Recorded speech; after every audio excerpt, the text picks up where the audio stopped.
तो हेलो दोस्तों, नमस्कार। एसएम कृषि चैनल में मैं आप सब लोगों का दिल से बहुत-बहुत स्वागत करता हूँ। सो दोस्तों, इस वीडियो में हम लोग बात करने वाले हैं आज के दिन की अगर हम लोग बात कर लें, तो सबसे ज़्यादा एक सेक्टर से रिलेटेड चर्चा ज़्यादा देखने को मिली थी और वो सेक्टर है दोस्तों green energy sector. Renewable energy बोल लो, ग्रीन एनर्जी बोल लो, क्लीन एनर्जी बोल लो, ठीक है? सब इसी के अंदर हम लोग को आते हुए देखने को मिल जाते हैं सब के ये अलग-अलग नाम हम लोग को देखने को मिल जाते हैं। सो इससे जुड़े हुए कुछ कंपनीज़ अगर आप देखोगे उनमें ज़बरदस्त गिरावट आज के दिन हम लोग को देखने को यहाँ पे मिली थी। जैसे कि अगर मैं बात करूँ प्रीमियर एनर्जीज़, इसमें ज़बरदस्त गिरावट देखने को मिल गई। देन वारी ने तो भाई हद ही पार कर दी। एकदम ज़ोरदार तरीके से हम लोग को क्रैश यहाँ पे होते हुए देखने को मिल गया है। ठीक है? मतलब आप यहाँ पे देख सकते हो कि वारी की बात कर ले, प्रीमियर एनर्जीज़ की बात कर ले, 10-10, 11% तक क्रैश होते हुए देखने को यहाँ पे मिल गए थे। तो ऐसा क्यों? इसके पीछे का रीज़न क्या है? ए टू ज़ेड सारी इन्फॉर्मेशन इस वीडियो के माध्यम से अलोंग विथ योर डाउट्स, ठीक है?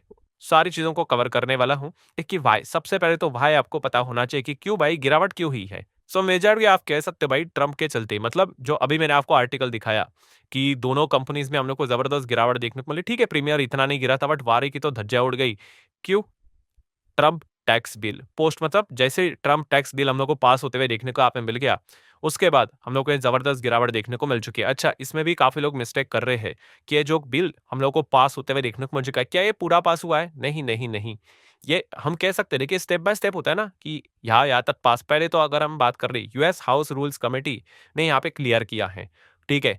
देन अगर हम लोग आगे की बात कर ले तो वो हम लोग को सेनेट में जाते हुए देखने को मिलेगा, फिर अल्टीमेटली तो ट्रम्प के पास ही आएगा। ठीक है, नाम में ही ट्रम्प लिखा हुआ है तो वो तो पास होना ही है। बट यस, सबसे इंपॉर्टेंट चैलेंज यही था कि यूएस हाउस की अगर हम लोग बात करें वहां पे वो पास होगा कि नहीं। एंड आप देख सकते हो एकदम ही कांटे की टक्कर देखने को मिल गई। मतलब ट्रम्प के भी खुद पार्टी वालों ने यहाँ पे कुछ जगह पे उसको विरोध दिखाया था, बट फिर भी बिल तो पास हो गया। एटलीस्ट यूएस हाउस की बात कर रहे तो ठीक है। अभी सेनेट एंड आखिर में तो ट्रम्प के पास जाएगा, वहां पे तो कोई ज्यादा दिक्कत यहाँ पे नहीं होगी। सो इसीलिए हम यहाँ पे कह सकते हैं दोस्तों कि जो टैक्स बिल हम लोग को जो देखने को यहाँ पे मिल रहा है, इसी चीज के चलते ये रिन्यूएबल एनर्जी के स्टॉक्स में हम लोग को गिरावट होते हुए देखने को यहाँ पे मिली है। अब नेक्स्ट सवाल आपका यही होगा कि क्यों? ठीक है, ये तो समझ में आ गया कि ये 2 स्टॉक्स हम लोग को गिरते हुए देखने पड़े, खास करके वारी की ज़्यादा चर्चा यहाँ पे हो रही है। तो ये समझ में आया टैक्स बिल के चलते, बट ऐसा है क्या है इस टैक्स बिल में, जिस चीज़ के चलते गिरावट देखने को मिले? तो चलिए इसी को समझ लेते हैं आसान भाषा में, तो आपको समझ में आएगा कि इन स्टॉक्स में इतना लाल-लाल निशान क्यों देखने को मिला।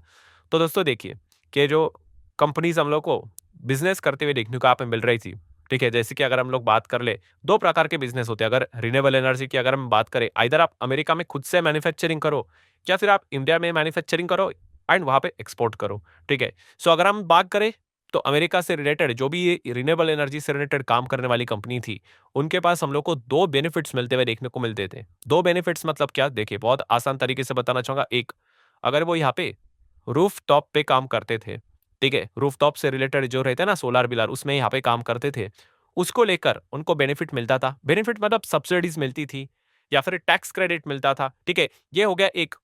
एंड दूसरा कौन सा था? एमएफजी। एमएफजी मतलब मैन्युफैक्चरिंग। मैन्युफैक्चरिंग को शॉर्ट फॉर्म में एमएफजी बोला जाता है, ठीक है। तो अगर आप रूफटॉप से रिलेटेड वहां पे काम करो अमेरिका में या फिर खुद वहां पे मैन्युफैक्चरिंग करो, तो आपको वहां की सरकार बेनिफिट देती थी। सोलर से, सोलर मतलब clean energy, green green energy से रिलेटेड। अब ये बिल जैसे ही दोस्तों यहाँ पे पास होगा, ठीक है, अभी तक अगेन कह रहा हूँ पूरी तरीके से पास तो नहीं हुआ है, बट यही सबसे बड़ा मेन पार्ट था कि यूएस हाउस में पास होगा कि नहीं। यहाँ पे पास हो गया मतलब आगे हो जाएगा, जिसका फॉर्मेलिटी रह चुकी है। सो अब वो रूफटॉप से रिलेटेड जो काम करने वाली जो कंपनीज थी, उनको जो बेनिफिट मिलता था, अब वो रूफटॉप से रिलेटेड बेनिफिट नहीं मिलेगा, ठीक है। मैन्युफैक्चरिंग से रिलेटेड बेनिफिट की अगर हम लोग बात कर ले, बेनिफिट मतलब टैक्स क्रेडिट से रिलेटेड, ठीक है। टैक्स क्रेडिट मतलब क्या? आप एक अंदाजा ले लो कि अमेरिका में आप एक चॉकलेट की फैक्ट्री लगा रहे फॉर एग्जांपल, और उससे आपने 100 करोड़ कमा लिए, ठीक है। तो सरकार बोलती है भाई 25 करोड़ हमें दे दो, ऑब्वियसली किस फॉर्म में? टैक्स के फॉर्म में, ठीक है। बट सरकार कहती थी कि अरे नहीं, आप ग्रीन एनर्जी क्लीन एनर्जी में काम करते हो ना, तो हम आपको टैक्स क्रेडिट देंगे। टैक्स क्रेडिट मतलब चलो आप सोलर से रिलेटेड काम करते हो ना, 100 करोड़ आपने यहाँ पे कमाया, तो यहाँ पे आप 25 करोड़ मत दो, चलो 5 करोड़ ही दे दो, ठीक है। तो आपको बेनिफिट हुआ कि नहीं? यस, वो टैक्स क्रेडिट यहाँ पे मिलता था किसमें? मैन्युफैक्चरिंग से रिलेटेड। तो क्या ये टैक्स क्रेडिट हटाए? नहीं। फिलहाल तो मैन्युफैक्चरिंग से रिलेटेड कोई टैक्स क्रेडिट यहाँ पे हटा नहीं है, बट फिर भी मैन्युफैक्चरिंग से रिलेटेड भी जो बेनिफिट हम लोग को मिलते हुए देखने को मिलता था 2032 तक, उसको 1 साल आगे कर लिया, 2031 यहाँ पे कर लिया है। तो ये भी एक चीज़ है, बट चलो एटलीस्ट मैन्युफैक्चरिंग से रिलेटेड चीज़ें अभी भी इंटैक्ट है। रूफटॉप से रिलेटेड तो सीधा चीज़ें ही हट गई भाई। आप रूफटॉप से रिलेटेड आप काम करते थे ना, आपको बेनिफिट मिलता था। सरकार अभी बोल रही है यहाँ पे, जैसे ये बिल पास हो गया कि अब आपको ये बेनिफिट यहाँ पे नहीं मिलेगा। तो जो भी यहाँ पे पैसे पहले बचते थे, वो अभी नहीं बचेंगे, वो अभी वापस हम लोग को सरकार की ओर ही जाते हुए देखने को मिलेंगे। तो ये काफ़ी एक बड़ा झटका यहाँ पे कंपनी को लगते हुए देखने को मिला। आप खास करके वारी का ही नाम यहाँ पे ले सकते हो। अभी आप ये पूछोगे कि वारी ही ज़्यादा यहाँ पे क्यों गिरा, प्रीमियर इतना ज़्यादा क्यों नहीं गिरा? तो जैसे अभी मैंने आपको बताया कि वारी का ही बिज़नेस अमेरिका में ज़्यादा देखने को मिल जाता है। जैसे कि अगर आप चेक करोगे तो यूएस मार्केट इज़ अ की ड्राइवर ऑफ अ वारी। एक्सपोर्ट सेल्स की बात करें तो आप देख सकते हैं 57% ऑफ देयर एक्सपोर्ट रेवेन्यू, ठीक है, अमेरिका से रिलेटेड ही इनका बिजनेस है, डायरेक्टली और इनडायरेक्टली। ठीक है, एंड प्रीमियर की बात करें तो एक्सपोर्ट से रिलेटेड इतना कुछ खास हम लोग को चीजें देखने को नहीं मिल गई। इसलिए हम कह सकते हैं दोस्तों, इन कंपनीज में इतना ज्यादा दबाव हम लोग को देखने को यहाँ पे मिला था। अब जैसे ही चीज यहाँ पे हुई है, तो मैनेजमेंट की भी तो कमेंट्री यहाँ पे सामने आएगी।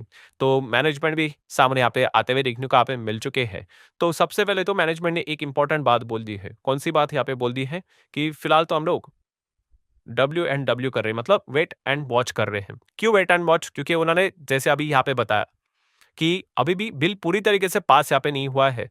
वो देखना पड़ेगा, जब पूरी तरीके से पास हो जाएगा, पूरी तरीके से हमारे ऊपर लागू होगा, तब हम क्लियर पिक्चर दे पाएंगे। वरना इसमें भी अगर कुछ ऊपर नीचे चीजें अगर हो गई, तो फिर पहले एडवांस में बोलना कोई सेंस की बात बनती नहीं। आपको पता ही है भाई, अमेरिका में जब से ट्रंप आए, कुछ भी चीजें होना पॉसिबल यहाँ पे रहता है। ठीक है, देन अगर हम लोग बात करें, उन्होंने एक चीज बार बार दोहराने की कोशिश की है कि अगर ये बिल वैसे ही अगर पास यहाँ पे हो जाते नॉर्मल तरीके से, तो देखा गया तो उनके कंपनी को बेनिफिट भी हो सकता है। अब आप बोलोगे कि ये बेनिफिट कैसे हो सकता है? तो उन्होंने एक टर्म का इस्तेमाल यहाँ पे किया था, जो कि था, आप यहाँ पे कह सकते हो, एफईओसी। ठीक है, एफईओसी मतलब क्या? Foreign entity of concern. मतलब क्या है? देखिए, अमेरिका की अगर बात कर ले, तो फॉरेन एंटिटी ऑफ कंसर्न मतलब क्या? नाम से ही पता चल जाता है। फॉरेन एंटिटी मतलब फॉरेन कंपनी, ऑफ कंसर्न मतलब भाई चिंता का विषय। ठीक है, तो एफओईसी में यहाँ पे क्या कर किया जाता है? नाम लिखे जाते हैं कि भाई ये जो कंपनीज है या फिर ये जो देश है, ठीक है, ये हमारे, ये एक चिंता का विषय है करके।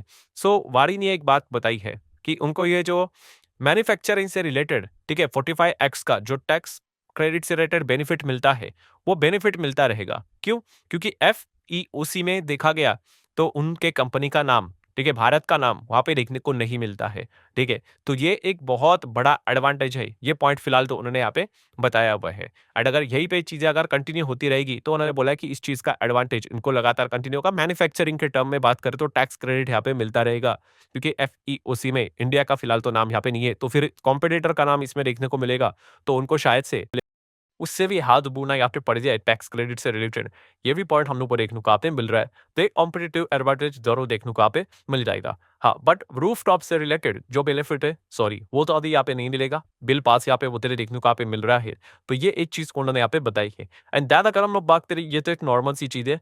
उन्होंने बताया कि आर्टिफिशियल इंटेलिजेंसी लगातार बढ़ रहा है, इसके लिए आपको पावर की रिक्वायरमेंट होती है। तो रिन्यूएबल एनर्जी से रिलेटेड डिमांड तो रहेगा। ठीक है, लोगों को वहाँ पे अल्टीमेटली बिल बढ़कर यहाँ पे आएगा, तो डिमांड तो रहने वाले, ऐसी कोई दिक्कत की यहाँ पे बात नहीं। ये तो एक इन जनरल उन्होंने बात यहाँ पे करनी है।